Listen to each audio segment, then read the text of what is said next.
Price the lord. ದೇವರ ಅತಿ ಪರಿಶುದ್ಧವಾದಂಥ ನಾಮಕ್ಕೆ ಸ್ತೋತ್ರವುಂಟಾಗಲಿ. ನಮ್ಮ ದೇವರು ಒಳ್ಳೆಯವರು, ಒಳ್ಳೆತನ್ನೇ ಮಾಡುವವರಿದ್ದಾರೆ ಪ್ರಿಯರೇ. ದೇವರು ಮಾಡಿರುವಂಥ ಉಪಕಾರವನ್ನು ನಾವು ಎಂದಿಗೂ ಮರೆಯಬಾರದು.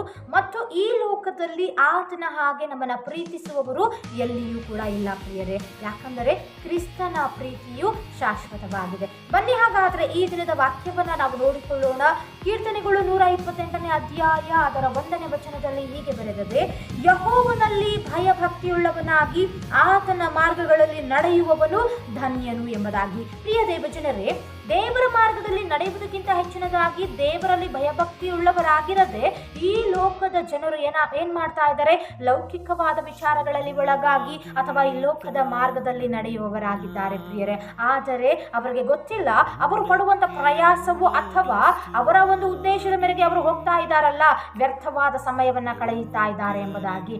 ಆದರೆ ಯಾರು ದೇವರಲ್ಲಿ ಭಯಭಕ್ತಿಯುಳ್ಳವರಾಗಿ ದೇವರ ಚಿತ್ತಾನುಸಾರವಾಗಿ ನಡೆಯುತ್ತಾರೋ ಅಥವಾ ದೇವರ ಮಾರ್ಗದಲ್ಲಿ ನಡೆಯುತ್ತಾರೋ ಅಂಥವರೇ ಧನ್ಯರು ಎಂಬುದಾಗಿ ಸತ್ಯವೇದದಲ್ಲಿ ಬರೆದಿದೆ ಪ್ರಿಯರೇ.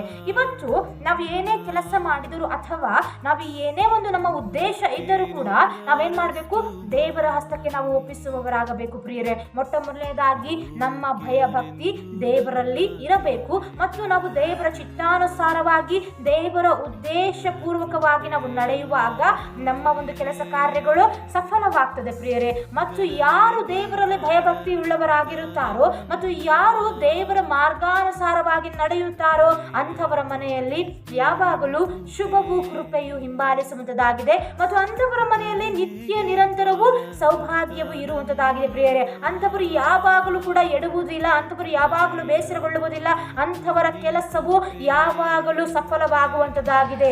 ಯಾಕಂದರೆ ಮೊಟ್ಟ ಮೊದಲನೇದಾಗಿ ಅವರು ದೇವರಿಗೆ ಸ್ಥಾನವನ್ನು ಕೊಡುವಾಗ, ಮೊಟ್ಟ ಮೊದಲನೇದಾಗಿ ಅವರು ದೇವರ ಚಿತ್ತಾನುಸಾರವಾಗಿ ನಡೆಯುವಾಗ ದೇವರವರ ಸಂಗಡ ಇರುವವನಾಗಿದ್ದಾನೆ ಪ್ರಿಯರೇ.